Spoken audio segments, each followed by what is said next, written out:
সুপ্রভাস কিচেনে আপনাদের সবাইকে স্বাগত। আজকে আমি বেগুন দিয়ে ইলিশ মাছ করব। তো চলুন আমি কিভাবে ইলিশ মাছটা করি আপনাদের দেখিয়ে দিই। মাছে একটু হলুদ মাখিয়ে নেবো।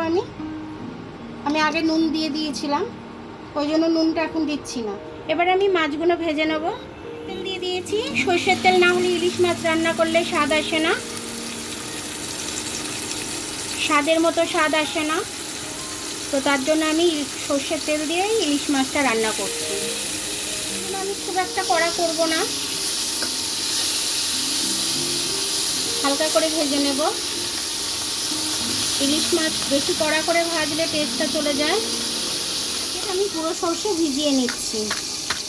একটু হলুদ দিয়ে দিলাম, নুন হলুদ দিয়ে আমি সর্ষেটাকে গুলিয়ে নেব। মাছগুলো ভাজা হয়ে গেছে, একটা একটা করে তুলে নেব। দেখতেই পাচ্ছেন আমি বেশি লাল করে ভাজিনি। একটু কালো জিরে ফোড়ন দিয়ে দিলাম। আমি ইলিশ মাছ একটু কালো জিরে ফোড়ন না দিলে ঠিক টেস্টটা আসে না। এবার আমি বেগুনগুলো লম্বা লম্বা করে কেটে রেখেছিলাম, এটা আমি দিয়ে দিলাম তেলের মধ্যে। একটু নুন দিয়ে দিলাম। বেগুনটা আমি এবার একটু ভালো করে ভেজে নেব। এই লঙ্কাটা আমি একটু মিক্সিতে বেটে নেব। বেগুনটা আমার ভাজা হয়ে গেছে। এবার আমি কাঁচা লঙ্কাটা পেস্ট করে রেখেছিলাম, ওটা দিয়ে দিচ্ছি। গ্লাসটা একটু ধুয়ে জল দেব। সর্ষেটা ভিজিয়ে রেখেছিলাম আমি হলুদ দিয়ে, ওটাকেও দিয়ে দিলাম আমি।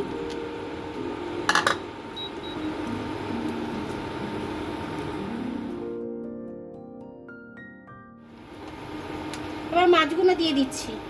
ঝোলটা ফুটে উঠেছে, আমি এবার মাছগুলো ছেড়ে দিচ্ছি। এবার আমি এটাকে ফুটতে দেব। একটু ফুটে গেলে তারপর আমি এটাকে নামিয়ে নেব। আমি এটা মিনিমাম 10 মিনিট ফুটিয়েছি।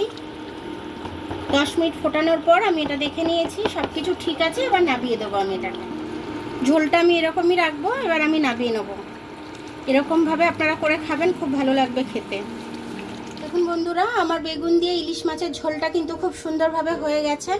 এইভাবে যদি আপনারা ঝোলটা করেন তাহলে আর কিছু লাগবে না খেতে। এটা দিয়ে আপনাদের খাওয়া হয়ে যাবে এক থালা ভাত, মানে জম্পাসভাবে খাওয়া হয়ে যাবে। মনে হবে যেন আরও খাই, আরও এক থালা ভাত বেশি করে খেতে ইচ্ছা করবে। তো আমার ভিডিওটা দেখার জন্য অনেক অনেক ধন্যবাদ। আমার ভিডিওটা যদি আপনাদের পছন্দ হয় তাহলে লাইক, সাবস্ক্রাইব, বেল আইকনটা একটু টিপে দেবেন। আর যদি ফেসবুক থেকে দেখেন তাহলে লাইক আর ফলোটা একটু করে দেবেন। আবার কাল দেখা হবে নতুন রেসিপির সাথে। ততক্ষণ আপনারা ভালো থাকবেন, আমি আসছি।